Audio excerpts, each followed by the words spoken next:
Teacher page. Here we go. All right. Here we are live. Help a Teacher Facebook Live every Monday night, 7 p.m. Central. And I got to tell you, tonight, I'm kind of excited for this one because this is an episode in the making. It is long coming. You're due. Because on the show tonight, what we're going to do is the big announcement. This is the big announcement of the book release for Dear Teacher. This is a book that I was invited to take part in by Dr. Brad Johnson. He has a ton of books out there, and they're all amazing. And so I thought, man, are you kidding me? For sure. Let's do this. And so tonight we are going to talk about the process of writing the book and contributing and coming up with ideas, and kind of we'll tell the story how the whole thing took shape. And we're going to talk about some of the content in the book, and we are going to give away a couple of copies tonight.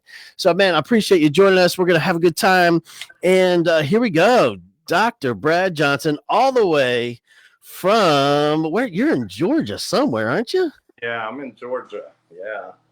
All right, brother. So let's get into this real quick. This is such a cool thing because for the last couple of weeks, this book hasn't even been out, and it's been a #1 seller on Amazon.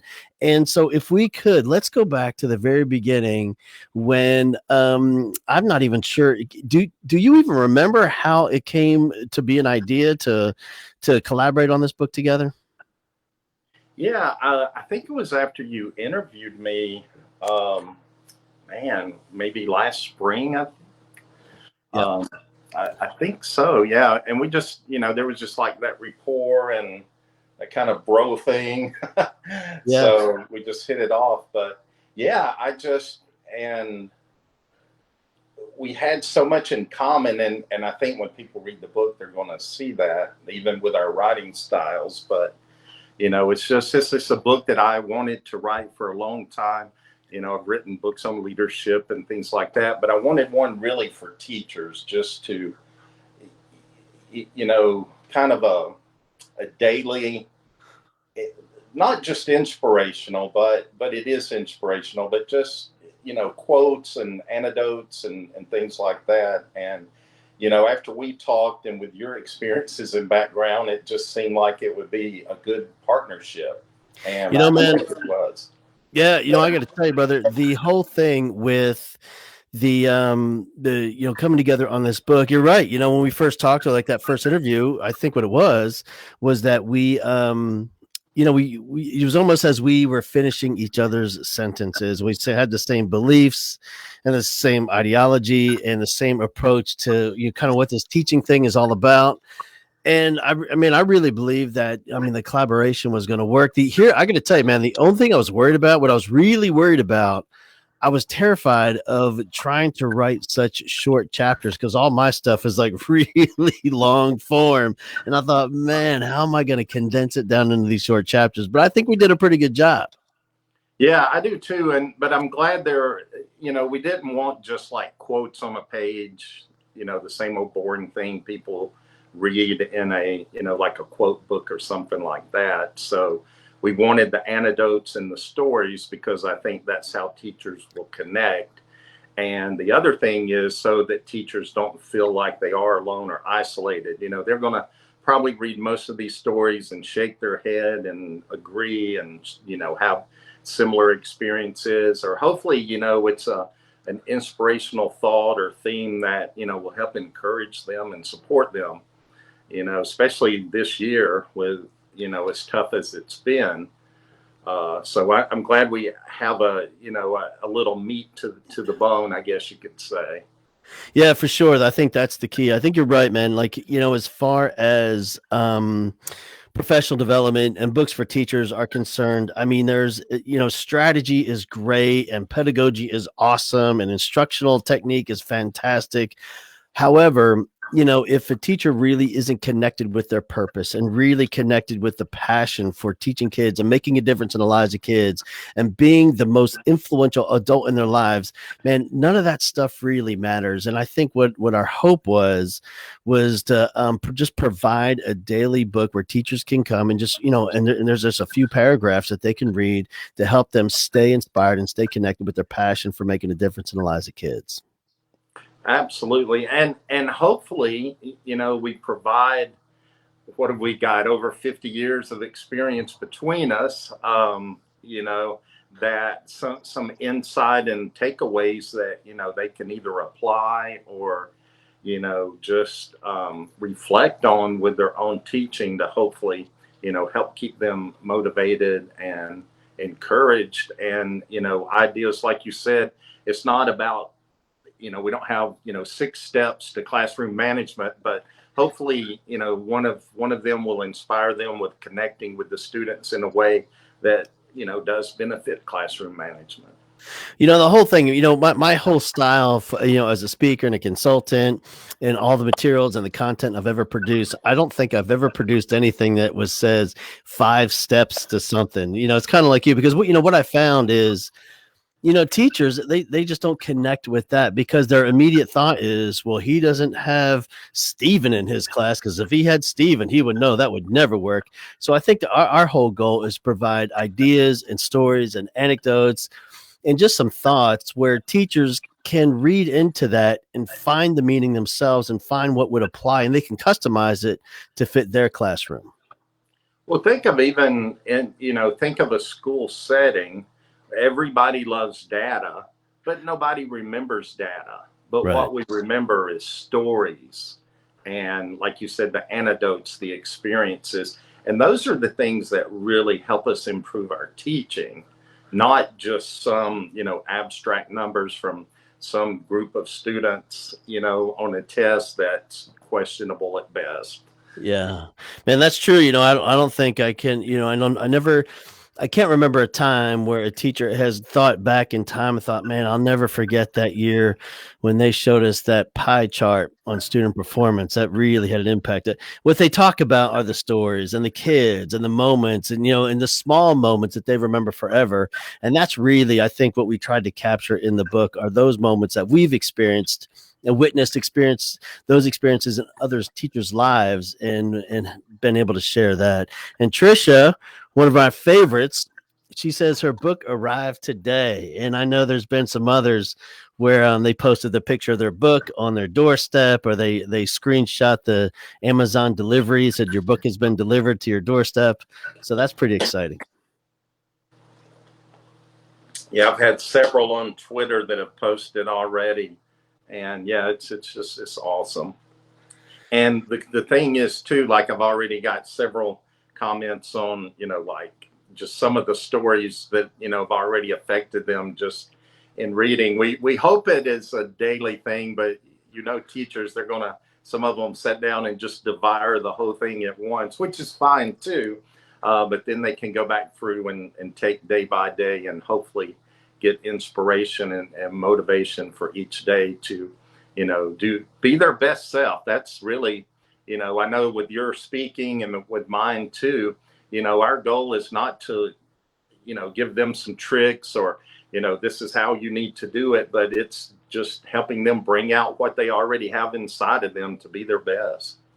I've always said that, and I'll admit early on, 12 years ago when I first started this thing on stages, and people would come up at the break and say, well, I've got this one kid. What do you do with this kid? And you know what, man, back then I would answer and tell them what to do. But now it's like, I don't know. I don't know. I don't know the kid. I don't know you. I haven't been in your classroom. There's so many variables. And I think you're right. It's helping that teacher empower that teacher to harness that greatness, that talent that is unique to them, that's authentic to them, and helping them bring that out into the classroom. Absolutely. Absolutely. And, like I said, again, after this year, there is a lot of stress, a lot of, questioning themselves maybe, but, hopefully again, this will remind them of why they do what they do. And we know that teachers never forget the why, which is their students. They probably, if they're not with them in the classroom, they probably wish they were. And that's one of the things I know so many teachers are missing this year. But like I said, hopefully many of these stories and anecdotes, will be able to resonate with them and, just bring back that, the final one we talked about is with legacy. And, teachers really do. I know they're not respected as much as they should be.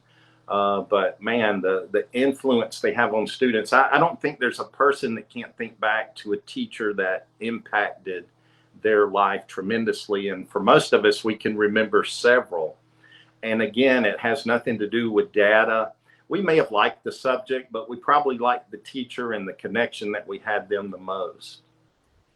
A few years ago, I got in a bad habit, but it was fun for me. It wasn't fun for everybody. But what I would do, I would sneak up on people in public with my cell phone, with my video, on, and I would walk up to them and I would say, "Hey, tell me about your teacher," and I would take a video of that. I would ask people to think back on the teacher that they remember most in a K through 12.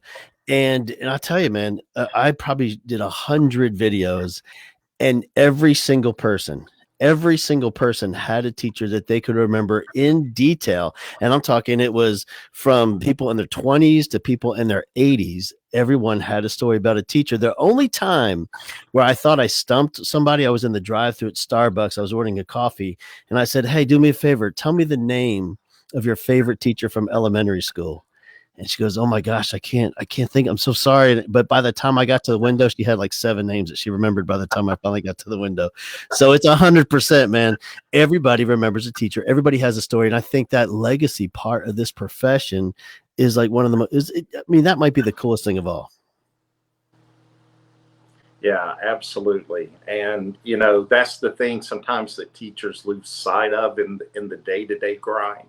It's kind of easy for us to go in and like get them pepped up and get them inspired in a workshop or a speaking engagement. But it's important for them to be able to remember day to day when there's not someone there pumping them up. And hopefully this book will do that. It'll be that little bit of inspiration or encouragement daily for them to help them just stay focused and know that even when they're in the grind that they're not alone, and that man, they are making a difference.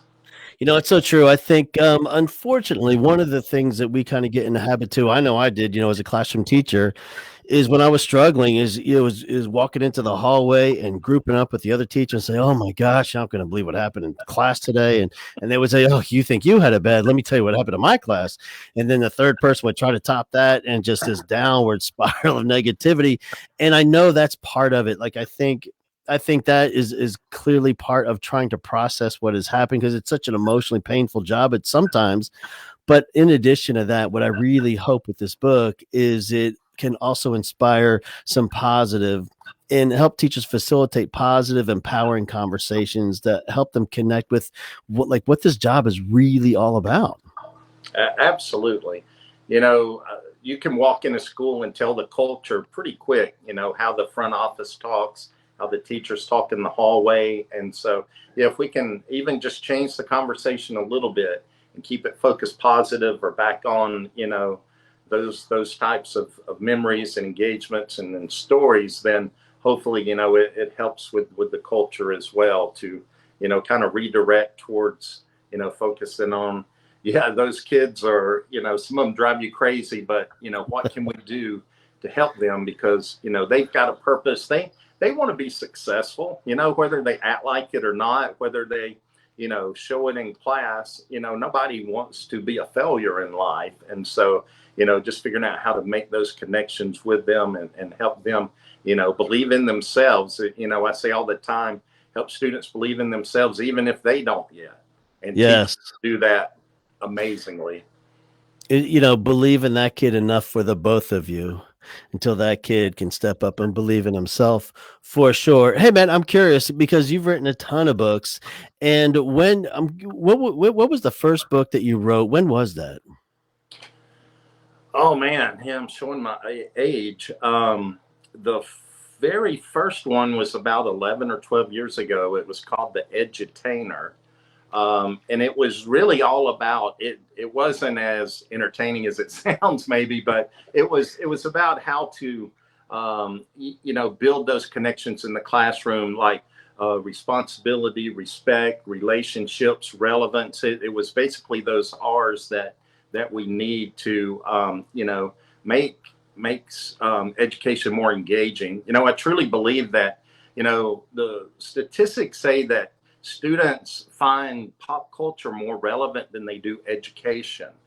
And that's a sad statement, because we oftentimes, take away the very things that they do connect with. I write a lot or tweet a lot about, taking away PE and taking away music and the arts and things like that students really connect with. And some of them, that's the reason they come to school. And so that book was kind of about that. And then I just expanded on to, a lot of leadership books. My latest one is called Principal Boot Camp, and it really is about helping leaders do the same thing that we encourage teachers to do, and it's build those strong relationships. Have respect for your teachers.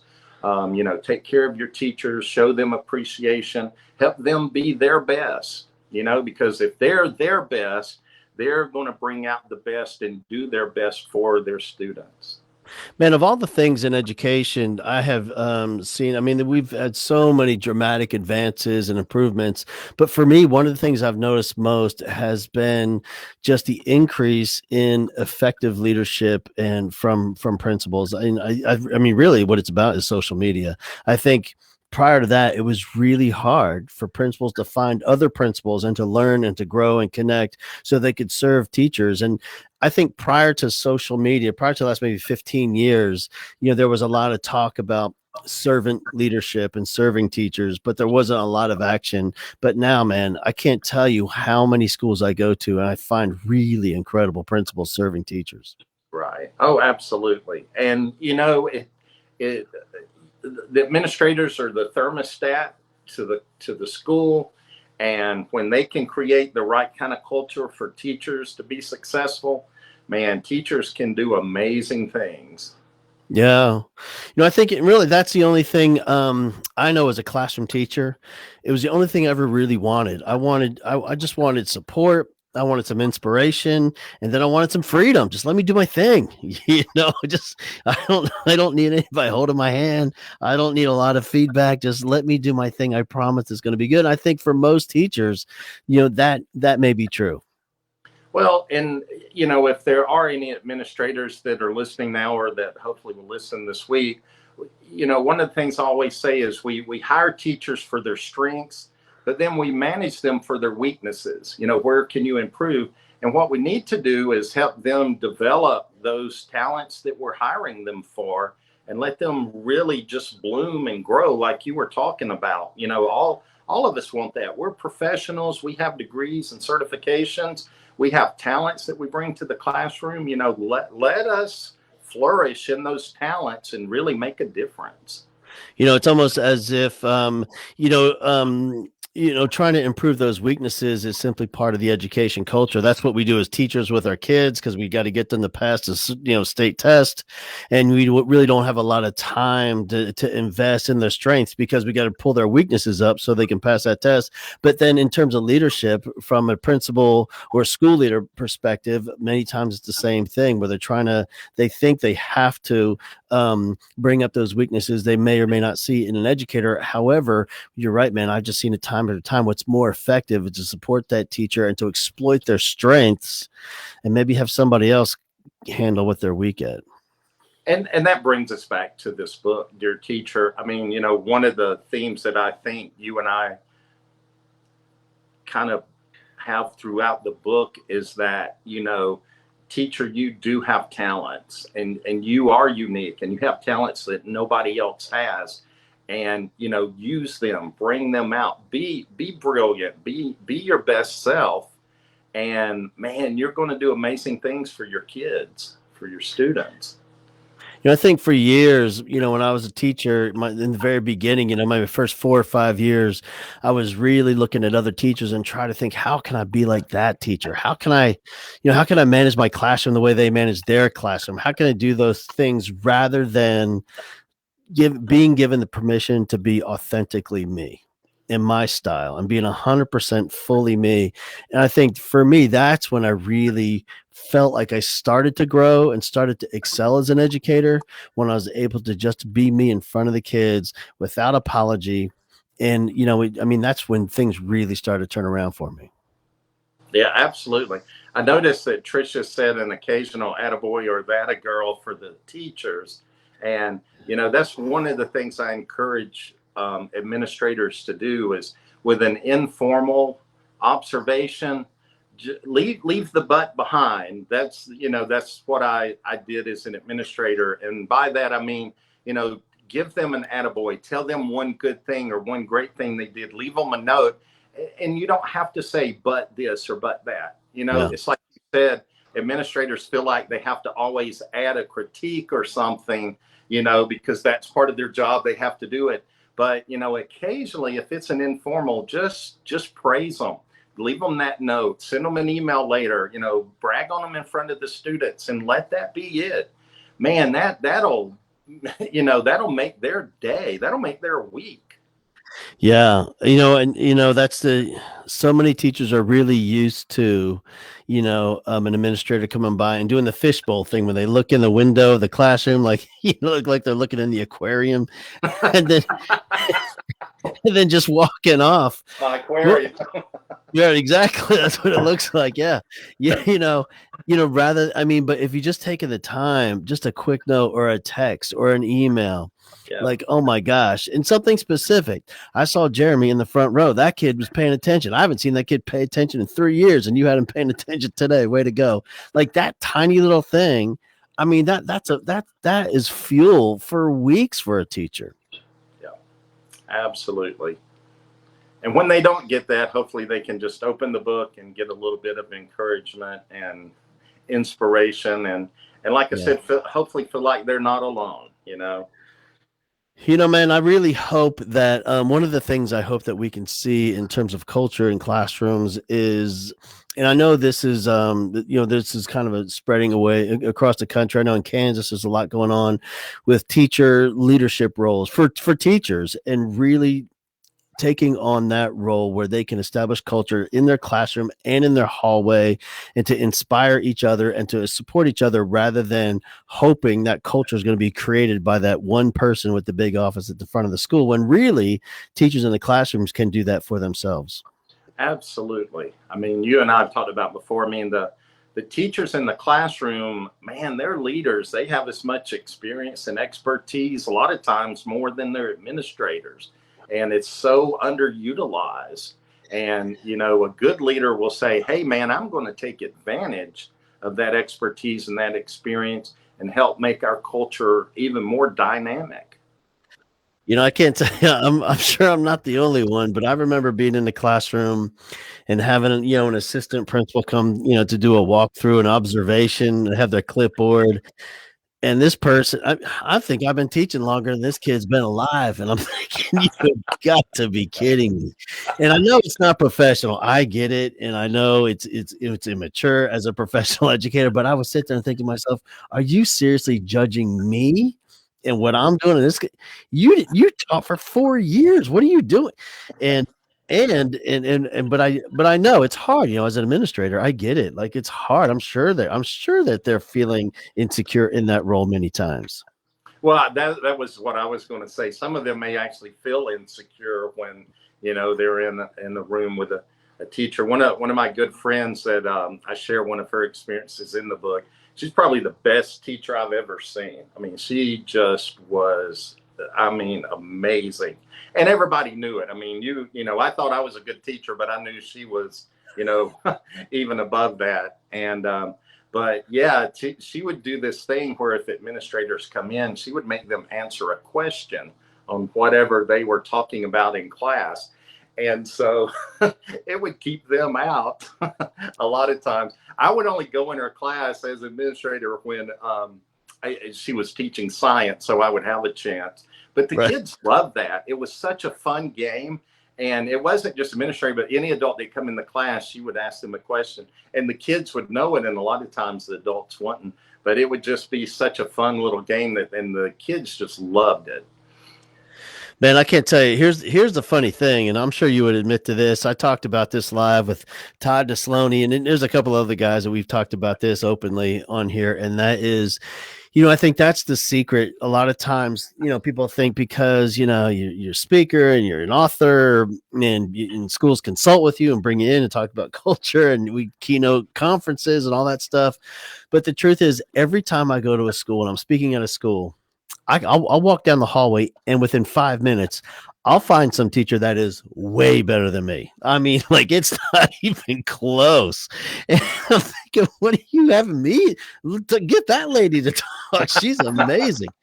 And that's the thing, man. Across the nation, every school I go to, there is some teacher and they're just crushing it. It's just mind blowing how talented they are, how good they are. Like, it's just like seeing somebody that's so good at their craft. It's inspiring. Oh, absolutely. And the thing is that, I'm humble enough to talk to them and get tips from them and, that type of thing. That's being smart, actually, I guess you would say. Yeah. I think of all the there's so many great books out there for teachers, and I have a list I always recommend. And what I'm proud of this book is it's such a good compilation of a variety of stories and just things to think about, things to think deeply about. And when we started in on this, and you had your 50 chapters and I had mine, and I didn't want to know what yours was because I didn't want to. So I thought we're probably going to have 40 chapters in common. And what was crazy is I think we had one that was pretty close. Yeah, just one that was in the ballpark, right? Yeah, and the other 49 were completely different. And I thought, my goodness, like what are the odds of that? And it just turned out to be a great project. Yeah, well, that's when you knew it was right, Yep. And it is. I'm very, very proud, probably of this book more than I love them all, and they all have special meaning. But this one, just to be able to, make speak to teachers, Yep. in this kind of way, it just is really, makes it something really special. And I'll tell you what, the other thing interesting was I knew it was a good fit because when it was time to edit it and we're getting our chapters back and I'm reading through his chapters, I'm thinking, did I write this or did he write this? I can't remember who wrote this one. Yeah, I mean, I was the same way. There was a couple that I was like, that sounds like me, but I don't remember writing. Yeah. Well, listen, man, it was a great project. And here's what we do. Let's do this. We are going to put in a rent. I'm going to leave this video up for a couple of days, and we're going to randomly pick from a comment somebody to send out a book to, and we'll get a couple of books out there free to teachers. So if you're watching this live, or if you're watching at a later time, go ahead and comment. And you can just put anything in the comment. Give me a book, and we'll put your name in the randomizer that we use online, and it'll spit out a couple names, and then we'll contact you. We'll send you a message, and we'll get a book out to you. All right, brother. I appreciate you, man. Thank you so much. It was such a great project. I'm proud of it, and man, it's glad to have it. In fact, I know you got your copies earlier, but just like Trisha, I got my copy today. Finally. Yeah, I mean, and I hope teachers realize that this really is for them. I mean, it's not us writing about, how great or we are, or anything like that. It really is about just, teachers are amazing. We appreciate them. They are the lifeline of, the future. And they may not realize day in and day out the influence they make, but they're impacting lives and they're planting seeds that will influence the future. We always say, man, the leaders of tomorrow are sitting in those classrooms today, and that is clearly the most important job on the planet. I can't thank them enough. Absolutely. Absolutely. All right, man. Thank you. Have a great night. I appreciate you. All right. Thanks. You too. Take care, buddy.